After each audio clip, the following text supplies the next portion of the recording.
الرحمن الرحیم۔ دل کی کایا پلٹنے والی قیمتی نصیحتیں۔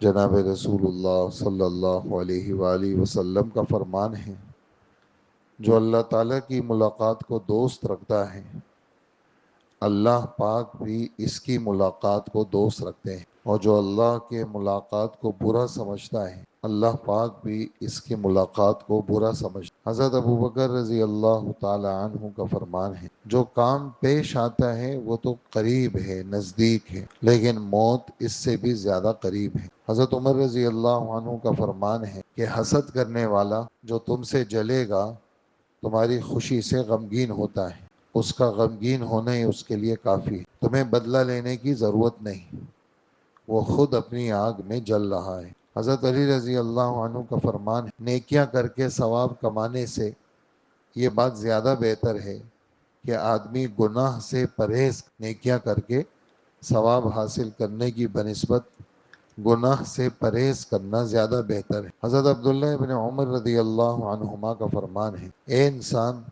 تو صرف بدن سے دنیا کے ساتھ رہ اور دل سے اس دنیا سے علیحدہ رہنا۔ حضرت مجدد الفسانی رحمۃ اللہ علیہ کا فرمان ہے، اہل اللہ دل کی بیماریوں کے ڈاکٹر ہیں، چھپی ہوئی بیماریوں کا دور ہونا ان بزرگوں کی توجہ سے وابستہ ہے۔ بزرگوں کا کلام دوا ہے، ان کی نظر شفا ہے۔ یہ وہ لوگ ہیں جن کا دوست بدبخت نہیں ہوتا، یہی لوگ اللہ کے دوست، انہی کے طفیل بارش ہوتی ہے اور انہی کے طفیل مخلوقات کو رزق دیا جاتا ہے۔ عارف باللہ حضرت سری سختی رحمت اللہ علیہ کا فرمان ہے، اللہ کو پہچاننے والا وہ ہے جس کا کھانا بیماروں کے کھانے کی طرح ہو، اور اس کا سونا سانپ کے کاٹے ہوئے کی طرح ہو، اور اس کا عیش پانی میں ہونے والوں کی طرح ہو۔ حضرت مولانا سید حسین احمد مدنی رحمت اللہ علیہ کا فرمان ہے، میرے بھائی، دنیا میں جو وقت بھی مل جائے اس کو ضائع نہ ہونے دینا۔ یہ دنیا کا زمانہ کھیتی کا زمانہ ہے، اس کا ہر ہر لمحہ ہیرے اور زمرد سے زیادہ قیمتی، جس قدر بھی ہو اس کو اللہ کی یاد میں خرچ کرو، اتباع سنت کا ہمیشہ خیال رکھو، یہی کمال ہے، یہی مطلوب ہے، یہی اللہ کی رضامندی۔ دوبارہ سنیے میرے بھائی، دنیا میں جو بھی وقت مل جائے اس کو ضائع نہ ہونے دینا۔ یہ زمانہ کھیتی کا زمانہ ہے، اس کا ہر ہر لمحہ ہیرے اور زمرد سے زیادہ قیمت، جس قدر بھی ہو اس کو ذکر الہی میں خرچ کرو، اتباع سنت کا ہمیشہ خیال رکھو، یہی کمال ہے، یہی مطلوب ہے، یہی اللہ کی رضا کا سبب ہے۔ تم اپنے کردار کو اتنا بلند کرو کہ دوسرے لوگ دیکھ کر یہ کہیں کہ اگر امتی ایسا ہے تو نبی کیسا ہوگا۔ اللہ ہمیں نصیب فرمائے۔ تم اپنے کردار کو اتنا بلند کرو کہ دوسرے لوگ یہ کہیں کہ بھئی اگر امتی ایسا ہے تو اس کا نبی کیسے ہوگا۔ تھوڑا سا متوجہ ہو جائیں، تھوڑا سا۔ یہ بچے سارے صبح سے بیچارے کلاسوں میں بیٹھے ہیں، ادھر آ کے نئی کلاس شروع ہو جاتی، تھوڑا سا آگے آگے ہو جائیں۔ کیا آپ جانتے ہیں کہ انسان کی بربادی کب شروع ہوتی؟ جس دن انسان کے دل میں یہ خیال آ جائے کہ اب سیکھنے اور تربیت کا زمانہ ختم ہو گیا، اس دن یہ آ گیا دل میں کہ بھئی اب ختم، اب تو ہم نے سیکھ لیا، دور حدیث ہو گیا، تخصص بھی ہو گیا، تبلیغ میں سال بھی لگا لیا ہم، اور اب تو ہم پیر بن گئے، بڑے آدمی بن گئے، اب ہمیں سیکھنے کی ضرورت نہیں ہے۔ یہ اس کی بربادی۔ مولانا جمشید صاحب رائے گنج والے وہ فرمایا کرتے تھے کہ آدمی مرتے دم تک سیکھنے والا، اور پھر فرمانے لگے کہ ہمیں تو سیکھنا بھی نہیں۔ وہ سیکھنے میں جو آدمی بے ڈھنگا سا ہوتا ہے تو مولانا کہتے تھے کہ اس کو سیکھ تڑ کہتے، تو کہا میں سیکھنا بھی نہیں ہے، ہم تو سیکھ تڑ ہیں، سیکھنے والے بھی صحیح نہیں ہے، ڈھنگ سے سیکھ بھی نہیں سکتے، ٹھیک ہے نا، تو موت تک۔ مولانا سعید احمد خان صاحب یہ بھی بڑی عمر میں عالم بنے، مولانا الیاس صاحب کے صحبت یافتہ تھے، پھر عالم بنے، پھر مدینہ منورہ میں رہے، ہمارے سبق میں آئے وہاں مدینہ سے، اور حضرت مفتی نظام الدین صاحب ہمارے استاد ترمذی شریف دور حدیث جو اس وقت درجہ ثابیہ ہیں، وہ ہمارے وقتوں میں وہ دور حدیث تھا، تو صبح کا 9 سے 10 کا گھنٹہ مفتی نظام الدین صاحب کا، تو اس میں آئے تھے، تو مدرسے والوں نے ان کو موقع دیا تھا کہ اندر بچوں سے بات کریں، تو مولانا استاد کی جگہ پہ بیٹھے، حضرت مفتی صاحب کے ساتھ ہی بیٹھے، مولانا سعید احمد خان صاحب ہمارے سال میں، پھر طلباء سے انہوں نے نصیحت کی باتیں کی مولانا سعید احمد خان صاحب نے، اور یعنی کمزور بھی تھے، بوڑھے بھی تھے، تو بڑی عمر میں وہ بنے تھے، عالم بنے تھے، سعودی عرب کے اندر عرصہ سعودیہ میں رہے، مدینہ منورہ میں ان کا بہت بڑا دسترخوان لگتا تھا، اور جب ادھر آتے تھے رائمنڈ کے اندر، تو مطلب یہ ہے کہ آپ سمجھیں کہ 24 گھنٹے جس آدمی کا دسترخوان چلے تو وہ مولانا سعید احمد خان صاحب ایسا وہ تھا۔ ان کے پاسپورٹ پہ جو ہے وہ جیسے ہوتے ہیں نا کہ بھئی یہ آدمی کیا کرتا ہے، لوگ تاجر لکھتے ہیں، کوئی کیا لکھتے ہیں، کوئی کیا لکھتے، تو ان کے پاسپورٹ پہ جو شعبہ تھا کہ بھئی کام کاج کیا کرتے، اس پہ لکھا ہوا تھا طالب علم، یعنی اسٹوڈنٹ میں طالب علم ہوں، دین کا سیکھنے والا ہوں، آخر تک کافی بڑی عمر ہو، اور وہیں پر ان کا انتقال ہوا مدینہ منورہ میں۔ اور یہ جیسے جنت البقیع میں پہلے تو ہر قبر کے پاس جاتے تھے، پھر بعد میں سختی ہو گئی، حضرت فاطمہ رضی اللہ عنہا کی قبر پہ بندش ہو گئی، وہ روافظ شیعہ وغیرہ آتے تھے، اور پھر وہاں بندش ہو گئی، پھر تھوڑی سی بندش ہوتے ہوتے پھر پورا بقیع بند ہو گیا۔ اب جو ہے وہ اندر داخل کرتے ہیں، پھر یہاں سے یوں چلو، پیدل چل چل چل چل کے تھوڑا سا جاتے، پھر کہتے ہیں باہر نکلو۔ اب تو مطلب یہ ہے کہ بقیع میں آدمی جاتا ہے تو بس کچھ ملتا نہیں ہے، بس یوں چلا جاتا ہے پولیس کی نگرانی میں، اور پڑھتے پڑھتے اس دروازے سے نکل جاتے، یوں بھی جانے نہیں دیتے، پہلے یوں جاتے تھے، پھر یوں جاتے تھے، خود اپنی مرضی سے جاتے تھے، اب نہیں جا سکتے۔ تو حضرت فاطمہ رضی اللہ عنہا کے قبر کے پاس ان کی قبر بنی ہے، اور حضرت شیخ الحدیث صاحب کی قبر بھی وہیں پر ہے، حضرت مولانا سعید احمد خان صاحب رحمۃ اللہ علیہ کی۔ اور مولانا حضرت واصف منظور صاحب ان کے بڑے قصے سناتے تھے، یہ مولانا سعید احمد خان صاحب رحمۃ اللہ علیہ کے، اور چونکہ خود عالم تھے تو علماء سے، طلباء سے بے پناہ محبت تھی مولانا سعید احمد خان صاحب رحمۃ اللہ علیہ کی۔ اور ممالک میں جیسے تشکیلیں ہوتی ہیں، لوگ ہدایہ پیش کرتے ہیں، تو واصف منظور صاحب نے سنا ہے کہ ملکوں میں تشکیل، جیسے لندن تشکیل ہے، تو ان کے پاس اپنا وہی بستر ہوتا تھا۔ کیسا بستر؟ جیسے اس کی چٹائی ہوتی ہے، اپنے دری، مسجدوں میں جو دریاں بچھائی جاتی تھی وہ دری، اور اسی طرح چھوٹا سا سرانہ، اور ایک چھوٹا سا وہ اپنا چادر، اور اس کو رسی سے باندھتے تھے۔ لندن کی تشکیل میں بھی ایسے ہی ہوتا تھا۔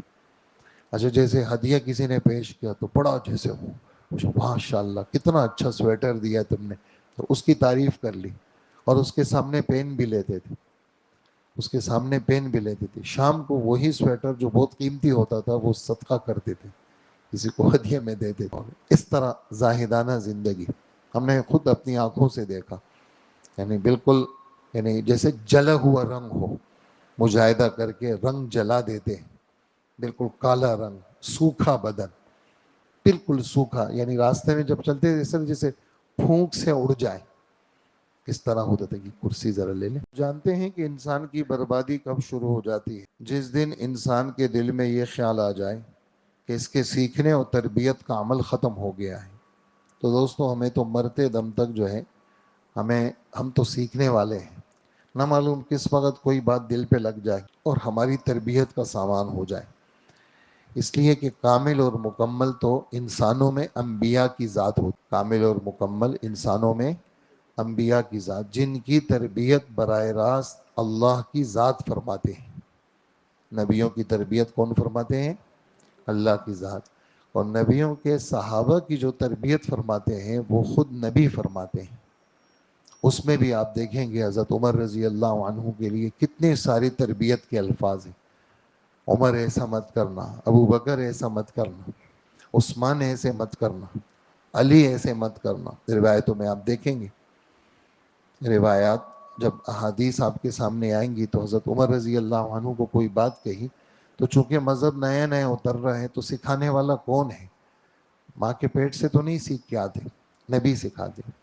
ایک مرتبہ ایک غلام کو حضرت ابو بکر کچھ کہہ رہے تھے، یعنی برا بلا کہہ رہے تھے، تو اس پر پیچھے سے اللہ کے رسول نے فرمایا کہ اچھا، صدیق بھی ہیں اور برا بلا بھی کہہ رہے ہیں. یہ دونوں باتیں تو جمع نہیں ہو سکتی. صدیقین ولعانین ڈانٹ بھی رہے ہیں اور برا بلا بھی کہہ رہے ہیں، اور اللہ کے درباروں میں ان کا لقب صدیق بھی ہے.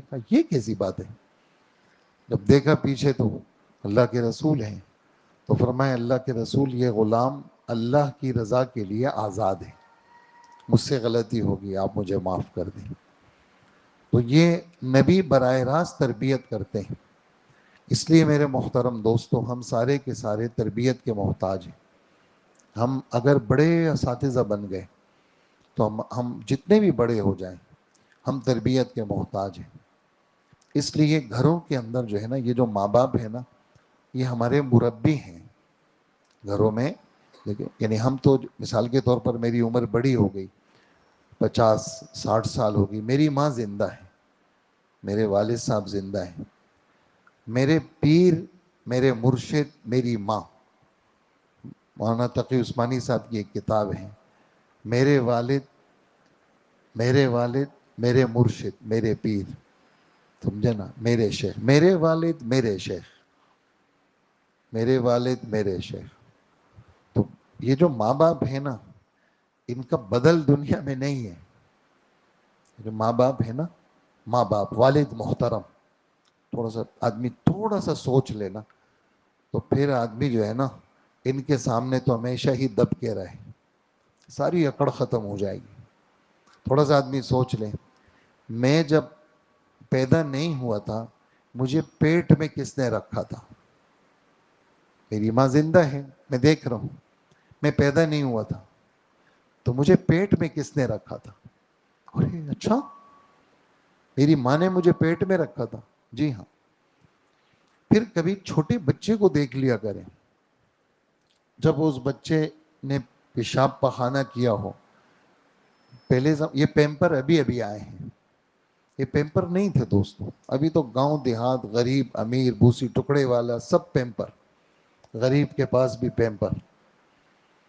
جو بڑے لوگ ہیں وہ مہنگا پیمپر، جو چھوٹے لوگ ہیں وہ سستا پیمپر، لیکن پیمپر سب کے پاس ہے. پہلے پیمپر نہیں ہوتے تھے. تو یہ پیمپر کو ہٹانا، پھر اس کے پخانے کو صاف کرنا، بالکل ننگا. یعنی یہ بچہ نہ پیشاب صاف کر سکتا ہے نہ پخانا. اس وقت، یہ جو وقت ہے یہ مجھ پہ گزرا ہے، اور میری ماں کو میری ساری ہسٹری معلوم ہے، کیونکہ میں تو اس کے پیٹ میں رہا. پھر پیدا ہو گیا، پھر گود میں آیا، تو میرا پورا سطر یہ میری ماں کے سامنے اور میرے باپ کے سامنے. تو یہ تھوڑا سا آدمی سوچے نا، یہ بچوں کو، اپنے بھانجوں بھتیجوں کو دیکھ لیں. اگر آپ کی اولاد نہیں ہے اس کو دیکھ لیں، پھر تصور کریں مجھ پہ گزرا ہے یہ وقت. میں جتنا بڑا آدمی ہوں لیکن میں اپنی ماں کے ہاتھوں میں پلا ہوں. اچھا، میں جب پیدا ہوا، تھوڑا سا تصور تو جب آپ سوچیں گے نا، پھر انشاءاللہ العزیز آپ کے دل کی آنکھیں کھلیں گی. تھوڑا سا یہ سوچ لیں کہ میں جب پیدا ہوا تو میری ولادت پر، عام طور سے یعنی عام عرف میں بتا رہا ہوں، لڑکیوں کی پیدائش پہ لوگ اتنا خوش نہیں ہوتے، لیکن لڑکوں کی پیدائش پہ مٹھائیاں بڑھتی ہیں اور دیگیں چڑھتی ہیں، جانور ذبح ہوتے ہیں. اور جب وہ جناب، میرا، آپ کو پتہ ہے میرا بیٹا ہوا ہے، ہمارے ہاں پوتا آیا ہے، 10 بیٹیوں کے بعد، 10 لڑکیوں کے بعد لڑکا آیا ہے، ہماری نسل زندہ ہوگی. یہ ساری خوشیاں لوگ مناتے. تو میری ولادت پہ خوشیاں منائی گئی اور میرا باپ خوش تھا. مارکیٹ میں لوگوں نے مبارکباد دی، محلے میں، خاندان میں لوگوں نے مبارکباد دی. تو اسی وجہ سے یعنی اللہ کے بعد اگر کسی کا مرتبہ ہے تو ماں اور باپ ہے. پھر آپ حیران ہوں گے کہ ماں کے 3 حق بتائے. کیوں 3 حق بتائے؟ کہا کہ پیٹ میں رکھا، جیسے ہی حمل ٹھہرتا ہے آنکھوں کے سامنے الٹیاں لگ جاتی ہیں عورتوں پہ. بعض عورتیں پورے 9 مہینے بستر سے نہیں اٹھ پاتی. کیوں؟ حمل کے ضائع ہونے کا اندیشہ. پریشان، 9 مہینے پریشان. ایک حق تو یہ ہے. پھر ولادت کے وقت میں پہلے آپریشن تقریباً ہزاروں میں کوئی ایک ہوتا تھا، سب نارمل ڈیلیوریاں ہوتی تھی. اب کوئی ہزاروں میں نارمل ہوتی ہے، سب آپریشن ہوتے. تو یہ جو آپریشن کا مرحلہ ہے یہ سب موت اور حیات چل رہا ہوتا ہے. ہاں، یہ گزارا. پھر جب ولادت ہو گئی، عورت صحت مند ہو گئی، اب یہ کٹھن مرحلہ کہ دودھ پلانا، دودھ گرم کرنا ہر وقت. کسی کے پاس ہزاروں میں کوئی ہوگا 24 گھنٹے کی ماسیاں ہوتی ہیں؟ نہیں ہوتی. عورتیں اپنے بچوں کو پالتی. یہ سب باتیں ہم سوچیں تو پھر روزانہ اپنی ماں کے پاس بیٹھنے کو جی چاہے گا، اور اپنی ماں کے پیر دبانے کو جی چاہے گا، اور اپنی ماں سے مسکرا کے ملنے کو جی چاہے گا، اور اپنی ماں کی خدمت کرنے کو جی چاہے گا، اپنی ماں پر باپ پر خرچ کرنے کو جی چاہے گا. کبھی کبھار ایسا ہوتا ہے کہ مطلب والدہ والد صحت مند ہوتے ہیں. میرے عادت تھی، یعنی کافی سالوں سے میں اپنے والد صاحب کے پیر دباتا تھا. تو میں جب اپنی والدہ کی خدمت کرنے لگتا تو والدہ کہتی نہیں میں تو بالکل ٹھیک ہوں، دیکھو گھر میں سارا کام کاج کرتی ہوں، مجھے خدمت کی ضرورت نہیں ہے. تو میرے والد صاحب میری والدہ کو یہ فرماتے تھے، اس کو خدمت سے مت روکو، اس کا خدمت کرنے میں اس کا نفع ہے، اس کو خدمت کرنے دیا کرو. تو یہ جو بدنی خدمت ہے روزانہ، یہ چھوڑنے کی چیز نہیں ہے. یہ ماں باپ ایسے ہی دعا کرتے ہیں، اللہ میرے بیٹے کو ایسا کر دے کر دے کر دے، کرتے ہیں دعا. لیکن جب آپ بدنی خدمت کریں گے نا تو پھر دعا دل سے نکلے گی. پھر دعا دل سے، ان کی چاہت آپ نے پوری کر لی. تو ماں باپ، پھر آپ حیران ہوں گے، یعنی کائنات میں آپ دیکھیں، پوری دنیا میں گھومیں آپ، کسی کے چہرے دیکھنے پر حج عمرے کا ثواب نہیں ہے. کیا دوستو؟ بہت بڑا اللہ کا ولی ہے جس کو دیکھ کر کے آدمی کا دل جو ہے نا اش اش اٹھے، باغ باغ، لیکن اس کے چہرے پہ حج عمرے کا ثواب. ماں باپ وہ واحد ہستیاں ہیں جن کے چہرے کو دیکھنے پر مقبول حج کا ثواب ملتا ہے. تو حضرت عمر نے پوچھا رضی اللہ عنہ کہ حضرت یہ تو پھر ہمارے مزے ہیں، دن میں 100 حج 100 عمرے. تو فرمایا کہ اللہ اطیب و اکثر، اللہ کی ذات پاکیزہ ذات ہے، زیادہ دینے والی ذات ہے. تو ماں باپ کو دیکھنا بھی ثواب، ان کے پاس بیٹھنا بھی ثواب. تو کہتے ہیں بھائی ہم فلانے بزرگ کی صحبت میں بیٹھے، ہمیں جو ہے وہ بہت بڑا وہ مزہ آیا. ہمیں ماں باپ کے پاس بیٹھنا، آپ کی ماں آپ سے خوش ہو، آپ کا باپ آپ سے خوش ہو، اس کا بہت زیادہ آپ سب نے خیال رکھنا ہے. رکھیں گے نا انشاءاللہ؟ یہ سب باتیں دوستوں ہمارے آپ کے لیے ہیں. اور پھر قرآن پاک کے اندر 15واں پارہ، اس کا 3 صفحہ، اس کا ترجمہ دیکھنے کا ہے. ماشاءاللہ علماء طلباء ہیں، یہ تو تفسیر کے ساتھ جانتے ہیں. جو نہیں ہے طالب علم، عالم نہیں ہے، وہ صرف اس کا ترجمہ دیکھ لے 3 آیتوں کا. وَقَضَى رَبُّكَ أَلَّا تَعْبُدُوا إِلَّا إِيَّاهُ وَبِالْوَالِدَيْنِ إِحْسَانًا. آپ کے رب کا حکم ہے عبادت کے اندر اللہ کے ساتھ غیر کو شریک مت کرو. اور اس بات کا بھی حکم ہے، دونوں معطوف معطوف علیہ بن رہے ہیں. وَقَضَى رَبُّكَ أَلَّا تَعْبُدُوا إِلَّا إِيَّاهُ وَبِالْوَالِدَيْنِ إِحْسَانًا، معطوف علیہ معطوف. قضا یقضی، فیصلہ کرنا، حکم دینا. تمہارے رب نے یہ حکم دیا ہے کہ اللہ کے ساتھ غیر کو شریک مت کرو، تمہارے حقیقی رب اللہ ہیں. وَبِالْوَالِدَيْنِ إِحْسَانًا، تمہارے مجازی رب تمہارے ماں باپ ہیں. إِمَّا يَبْلُغَنَّ عِنْدَكَ الْكِبَرَ أَحَدُهُمَا أَوْ كِلَاهُمَا فَلَا تَقُلْ لَهُمَا أُفٍّ وَلَا تَنْهَرْهُمَا. اگر دونوں میں سے ایک یا دونوں، اے بیٹے تیرے ہاں بڑھاپے کو پہنچ جائیں. بیان القرآن میں حضرت تھانوی اس کے بریکٹ میں لکھتے ہیں کہ جوانوں کو ماں باپ کی باتیں بری لگتی ہیں، ان کا کھانسنا بھی برا لگتا ہے، ان کا کھانسنا برا، ان کا دیکھنا برا، اس کا سانس لینا برا۔ آپ ہمارے بچوں کو نہ اٹھائیں، بچوں کو جراثیم لگ جائیں گے۔ ماں باپ کو کہہ ایسا گدھا ہے۔ ماں باپ دونوں یا ایک بڑھاپے کو پہنچ جائے تو بیٹے میں تجھے حکم دے رہا ہوں، میں تیرا رب ہوں، کہ اگر کوئی ناگواری ہو جائے ان کے سامنے اف تک کا جملہ بھی نہ کہنا۔ علماء کرام مفسرین لکھتے ہیں کہ اگر اف سے بھی کوئی ہلکا جملہ ہوتا، اللہ پاک اس کو نقل کر لیتے۔ اف، اف کلمۃ اسم الفعل بمعنی اتضجر، اف اس میں فعل مضارع کے معنی میں مجھے آپ سے تکلیف ہے۔ اف کا کلمہ یعنی ہم اگر ترکیب میں جائیں گے، نحوی ترکیب میں، تو اف کا کلمہ جو ہے نا اس میں فعل ہے۔ اف تک مت کہنا ماں باپ کو۔ ولا تنہرہما، جھڑک کے گفتگو مت کرنا ان سے، اور ماں باپ سے عزت کے لہجے میں بات کرنا۔ پوچھا گیا، حضرت عائشہ نے پوچھا کہ یہ قل لہما قولا کریما کا کیا مطلب ہے؟ فرمایا کہ سخت مزاج آقا اس کے سامنے جب اس کا غلام ہوتا ہے تو کہا اس کی کیا کیفیت ہوتی ہے؟ کہا تمہاری کیفیت تمہارے ماں باپ کے سامنے ایسی ہونی چاہیے، دب کے رہا کرو، ان کے سامنے ایسے نہیں رہا کرو، ایسے رہا کرو۔ وَاخْفِضْ لَهُمَا جَنَاحَ الذُّلِّ مِنَ الرَّحْمَةِ، یہ اس کا ترجمہ ہے۔ خفض یخفض، دبانا، جھکانا۔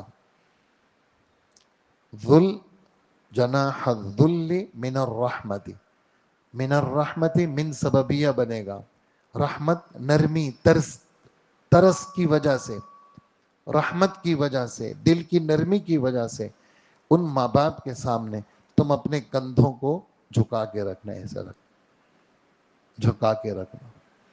وقل رب ارحمہما کما ربیانی صغیرا، اے میرے رب میرے ماں باپ پہ رحم فرما جیسے بچپن میں میرے ماں باپ نے میرا خیال رکھا۔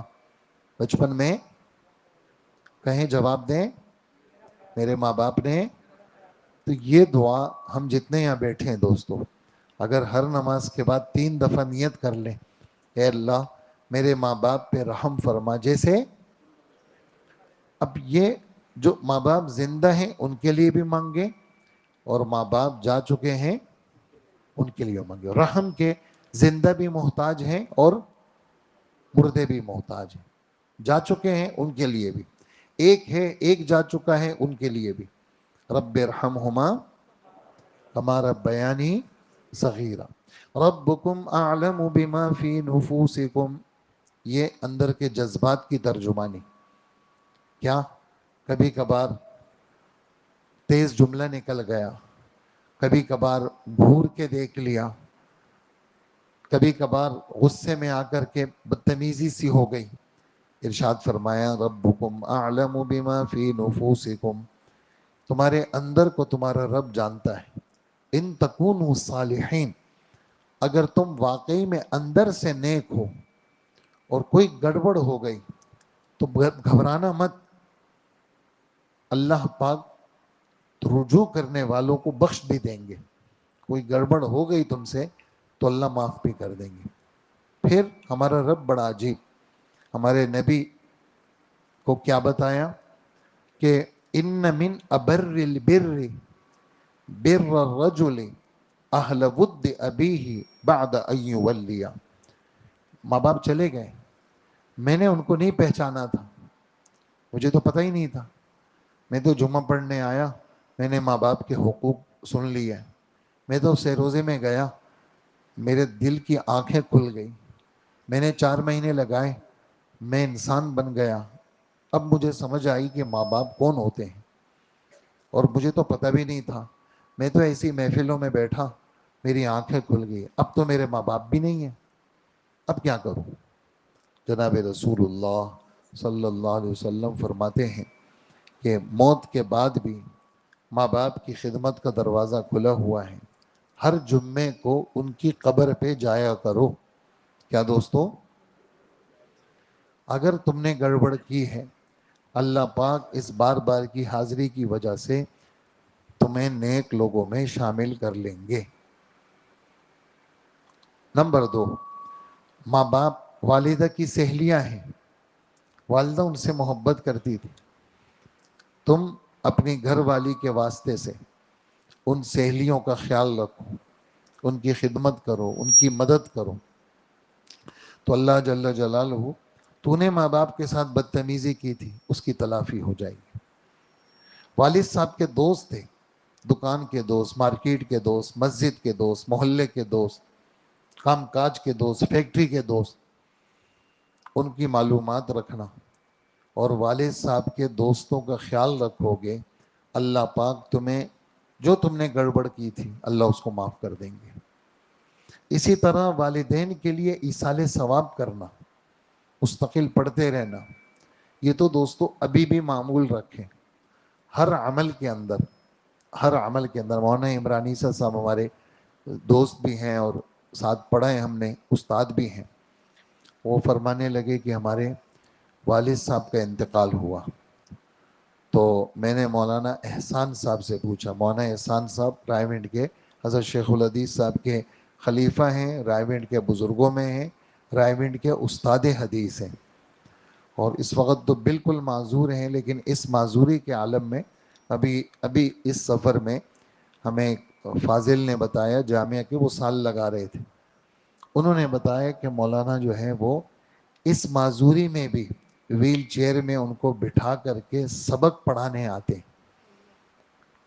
تو میں نے کہا کیسے پڑھاتے ہیں؟ تو کہا کہ عجیب پڑھاتے ہیں۔ عبارت پڑھتا ہے طالب علم، اور طالب علم دوسرا اس کی تشریح کرتا ہے اور حضرت سن رہے ہوتے ہیں۔ جہاں طالب علم غلطی کرتا ہے مولانا منع کر دیتے ہیں، اس طرح انکار کر لیتے ہیں، ایسے زبان بند ہے، آنکھیں ایسی کھلی ہوئی ہیں، منہ کھلا ہوا ہے، سمجھے نا، لیکن حس ایسی بیدار ہے کہ اس وقت بھی حدیث کا سبق پڑھا رہے ہیں۔ میں حیران رہ گیا، بالکل خالص کرامت جس کو کہتے ہیں۔ تو وہ فرمانے لگے کہ میں نے حضرت سے کہا، مولانا احسان صاحب نے فرمایا کہ تمہارے والد صاحب عام ایصال ثواب تو کرتے ہیں لوگ، کا روزانہ اپنے والد صاحب کے لیے الگ عمل کر کے بھیجا کرو۔ تو مولانا کہتے ہیں میں نے سوچا کہ میرے والد صاحب کو کیا کرتے تھے، تو فرمانے لگے میرے والد صاحب سورہ ملک بہت پابندی سے پڑھتے تھے، تو میں نے طے کر لیا کہ روزانہ بعد المغرب بعد العشاء جب بھی موقع لگے میں سورہ ملک پڑھوں گا اور اپنے والد صاحب کو بھیجوں گا۔ پھر میری والدہ کا انتقال ہوا، پھر میں حضرت سے ملا تو حضرت نے کہا والدہ کے لیے الگ سے عمل کیا کرو۔ تو میں روز تو نہیں، لیکن جب بھی صلاۃ التسبیح پڑھتا ہوں تو میں وہ صلاۃ التسبیح اپنی ماں کے لیے ایصال ثواب کرتا ہوں۔ تو یہ دوستو یہ ہستیاں جو ہے نا، جب چلے جاتے ہیں نا یہ پھر ملتے نہیں ہیں۔ ابھی تو ہمیں پتہ نہیں ہے، وہ کیا خوب کسی نے مثال دی، کہہ رہے پنکھا چل رہا ہو تو احساس نہیں ہوتا۔ ہمارے پھوپھا کا انتقال ہوا ابھی منگل کو، جیسے آج اتوار ہے، پرسوں منگل ہے، تو پچھلے منگل کو انتقال ہوا۔ 95 سال سے زیادہ عمر تھی ان کی، 7 بیٹے ان کے، علماء بھی اس میں، حافظ بھی۔ تو ایک عالم بیٹے نے کہا کہ پنکھا چل رہا ہوتا ہے تو آدمی کا احساس نہیں ہوتا، لیکن جب پنکھا بند ہو جاتا ہے تو ہر طرف کہتے یار ہوا بند ہو گئی، یار پسینہ آ رہا ہے۔ تو کہہ رہے جب آدمی زندہ ہوتا ہے تو احساس نہیں ہوتا، اور جب آدمی چلا جاتا ہے تو پھر اس کا احساس شروع ہو جاتا ہے۔ اس لیے آپ بھائیوں سے ہماری درخواست ہے، ہم میں سے جن کے ماں باپ موجود ہیں، دونوں ہیں یا ایک ہیں، ان کو عزت دینا۔ دیکھیں یعنی عزت دینا یہ چھوٹا لفظ ہے، عزت دینا یہ چھوٹا لفظ ہے۔ ہم آپ سے یہ عرض کریں گے کہ کبھی بھی اپنے ماں باپ کو آپ نے اکیلے نہیں چھوڑنا۔ فرض نماز کتنی بڑی بڑا حکم ہے اللہ کا. ماں باپ کے پاس کوئی نہیں ہے، تمہیں حکم ہے کہ تم فرض نماز کے لیے مسجد نہیں آؤ، اپنی ماں اور اپنے باپ کے پاس رہو. ہم جب چھوٹے تھے ہماری ماں ہمیں چھوڑ سکتی تھی؟ جواب جواب ہم جب چھوٹے تھے ہمارے ماں باپ ہمیں چھوڑ سکتے تھے؟ نہیں چھوڑ سکتے. ہم کیسے چھوڑیں؟ میرے والد صاحب ہسپتال میں تھے، اسی میں ان کا انتقال ہوا. میرے پاس بندوری ٹاؤن میں شرح جامی تھی، اس سال کی بات ہے. میں نے صرف پڑھائی ہے 20 سال، نحو پڑھائی ہے 6 7 8 10 سال نحو پڑھائی ہے اولا کے گھنٹوں میں، صرف سب سے زیادہ پڑھائی ہے. اس وقت میرے پاس رابعہ عربی میں شرح جامی تھی. تو بیرون کے طلباء بہت ہوتے تھے، کچھ عرب بھی آتے تھے مختلف ممالک کے، مراکش کے، کہاں کہاں کے. خیر، میں ہسپتال میں تھا، والد صاحب کے ڈائلیسس تھے. اور یہ ڈائلیسس اب تو بہت عام ہو گیا، گلیوں گلیوں میں کھل گیا. یہ ڈائلیسس ایک بڑا لفظ تھا، یعنی ڈر لگتا تھا بہت زیادہ کہ ڈائلیسس کیا ہوگا اور کیا بنے گا. تو حضرت مولانا عطاء الرحمان صاحب ہمارے استاد رحمۃ اللہ علیہ، میں نے ان کو فون کیا. استاد جی نے فرمایا، میں نے کہا استاد جی میں کیا کروں، میں تو اسباق ہیں ادھر، یہ کتابیں ہیں اور والد صاحب ہیں. تو استاد جی نے ایک جملہ فرمایا مجھے اچھا کانوں میں گونج رہے ہیں، سبق کی فکر نہیں کرنا، سبق ہو جائے گا، تم نے ہسپتال سے نہیں ہلنا. ہسپتال میں مسلسل دن رات وہیں پر، یعنی اندر تو چھوڑتے نہیں تھے، تھوڑی دیر کے لیے چلے گئے آئی سی یو میں، پھر باہر آ گئے باغیچے کے اندر، وہاں پر ہوتے تھے مچھر بھی، سب چیزیں چل رہی ہوتی تھی ساتھ میں. تو وہ میرے خالہ زاد بھائی، انہوں نے بہت مجھے کہا کہ تم گھر چلے جاؤ، میں یہاں پر ہوں. میں نے کہا میں والد صاحب کی اجازت کے بغیر جا ہی نہیں سکتا. کہہ رہے بھائی میں یہاں پر ہوں، میں آپ کو کہہ رہا ہوں آپ چلے جاؤ، آرام کر لو، کل دوپہر کے بعد آنا. یہ رات کے 2 2:30 بج رہے ہیں. میں نے کہا میں نہیں جا سکتا ہوں.